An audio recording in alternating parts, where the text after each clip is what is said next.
மத்தேயு 28ஆம் அதிகாரம். ஓய்வு நாள் முடிந்து வாரத்தின் முதலாம் நாள் விடிந்து வருகையில் மகதலேனா மரியாளும் மற்ற மரியாளும் கல்லறையை பார்க்க வந்தார்கள்.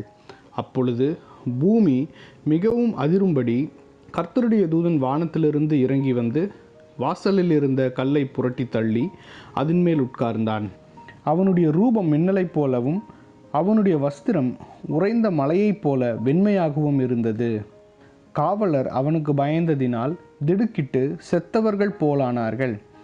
தூதன் அந்த ஸ்திரீகளை நோக்கி, நீங்கள் பயப்படாதிருங்கள், சிலுவையில் அறையப்பட்ட இயேசுவை தேடுகிறீர்கள் என்று அறிவேன். அவர் இங்கே இல்லை, தாம் சொன்னபடியே உயிர்த்தெழுந்தார். கர்த்தரை வைத்த இடத்தை வந்து பாருங்கள். சீக்கிரமாய் போய் அவர் மரித்தோரிலிருந்து எழுந்தார் என்று அவருடைய சீஷர்களுக்கு சொல்லுங்கள். அவர் உங்களுக்கு முன்னே கலிலேயாவுக்கு போகிறார், அங்கே அவரை காண்பீர்கள். இதோ உங்களுக்கு சொன்னேன் என்றான். அவர்கள் பயத்தோடும் மகா சந்தோஷத்தோடும் கல்லறையை விட்டு சீக்கிரமாய் புறப்பட்டு அவருடைய சீஷர்களுக்கு அறிவிக்க ஓடினார்கள். அவர்கள் அவருடைய சீஷர்களுக்கு அறிவிக்க போகிற போது இயேசு தாமே அவர்களுக்கு எதிர்பட்டு வாழ்க என்றார். அவர்கள் கிட்ட வந்து அவர் பாதங்களை தழுவி அவரை பணிந்து கொண்டார்கள்.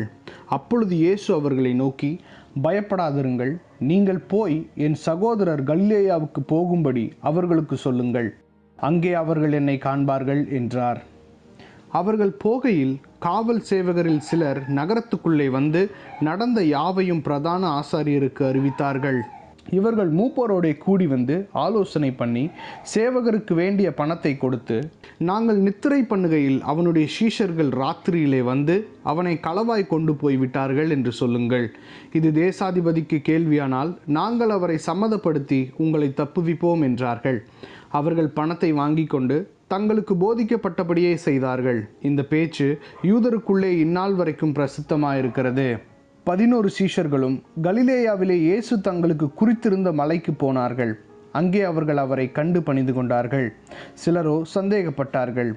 அப்பொழுது இயேசு சமீபத்தில் வந்து அவர்களை நோக்கி, வானத்திலும் பூமியிலும் சகல அதிகாரமும் எனக்கு கொடுக்கப்பட்டிருக்கிறது. ஆகையால் நீங்கள் புறப்பட்டு போய் சகல ஜாதிகளையும் சீஷராக்கி பிதா குமாரன் பரிசுத்த ஆவியின் நாமத்தினாலே அவர்களுக்கு ஞானஸ்நானம் கொடுத்து நான் உங்களுக்கு கட்டளையிட்ட யாவையும் அவர்கள் கை கொள்ளும்படி அவர்களுக்கு உபதேசம் பண்ணுங்கள். இதோ உலகத்தின் முடிவு பரியந்தம் சகல நாட்களிலும் நான் உங்களுடனே கூட இருக்கிறேன் என்றார்.